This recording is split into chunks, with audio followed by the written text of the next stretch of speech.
Canto 1. Midway upon the journey of our life, I found myself within a forest dark, for the straightforward pathway had been lost. Ah me, how hard a thing it is to say what was this forest savage, rough and stern, which in the very thought renews the fear. So bitter is it, death is little more, but of the good to treat which there I found, speak will I of the other things I saw there. I cannot well repeat how there I entered, so full was I of slumber at the moment in which I had abandoned the true way. But after I had reached a mountain's foot, at that point where the valley terminated, which had with consternation pierced my heart, upward I looked, and I beheld its shoulders, vested already with that planet's rays, which leadeth others right by every road. Then was the fear a little quieted, that in my heart's lake had endured throughout the night, which I had passed so piteously. And even as he, who with distressful breath forth issued from the sea upon the shore, turns to the water perilous and gazes, so did my soul that still was fleeing onward turn itself back to re-behold the pass which never yet a living person left. After my weary body I had rested, the way resumed I on the desert slope, so that the firm foot ever was the lower. And lo, almost where the ascent began, a panther light and swift exceedingly, which with a spotted skin was covered o'er. And never moved she from before my face, nay rather did impede so much my way, that many times I to return had turned. The time was the beginning of the morning, and up the sun was mounting with those stars that with him were, what time the love divine. At first in motion set those beauteous things, so were to me occasion of good hope, the variegated skin of that wild beast, the hour of time, and the delicious season, but not so much that did not give me fear a lion's aspect which appeared to me.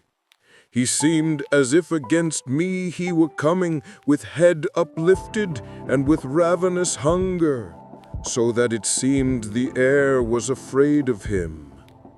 And a she-wolf, that with all hungering seemed to be laden in her meagerness, and many folk has caused to live forlorn.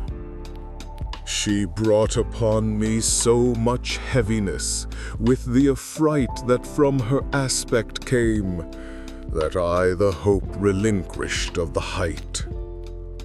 And as he who willingly acquires, and the time comes that causes him to lose, who weeps in all his thoughts and is despondent, e'en such made me that beast withouten peace, which coming on against me by degrees, thrust me back thither where the sun is silent. When I was rushing downward to the lowland, before mine eyes did one present himself, who seemed from long continued silence hoarse. When I beheld him in the desert vast, "Have pity on me," unto him I cried, "whichever thou art, or shade, or real man." He answered me, "Not man, man once I was, and both my parents were of Lombardy, and Mantuans by country both of them. Sub Julio was I born, though it was late, and lived at Rome under the good Augustus, during the time of false and lying gods. A poet was I, and I sang that just son of Anchises, who came forth from Troy after that Ilion the superb was burned. But thou, why goest thou back to such annoyance? Why climbest thou the mount delectable, which is the source and cause of every joy? Now, art thou that Virgilius and that fountain, which spreads abroad so wide a river of speech? I made response to him with bashful forehead. Oh, of the other poets' honor and light, avail me the long study and great love that have impelled me to explore thy volume. Thou art my master, and my author thou. Thou art alone the one from whom I took the beautiful style that has done honor to me. Behold the beast for which I have turned back. Do thou protect me from her, famous sage, for she doth make my veins and pulses tremble.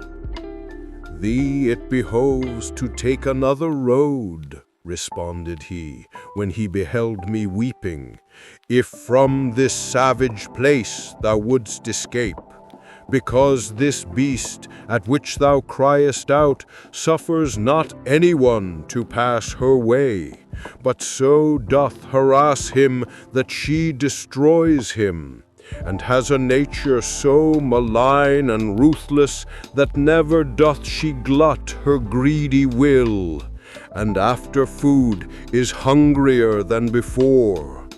Many are the animals with whom she weds, and more they shall be still, until the greyhound comes, who shall make her perish in her pain.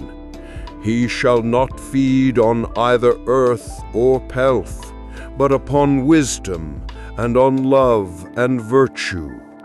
Twixt Feltro and Feltro shall his nation be. Of that low Italy shall he be the savior, on whose account the maid Camilla died, Euryalus, Turnus, Nisus, of their wounds. Through every city shall he hunt her down, until he shall have driven her back to hell, there from whence envy first did let her loose.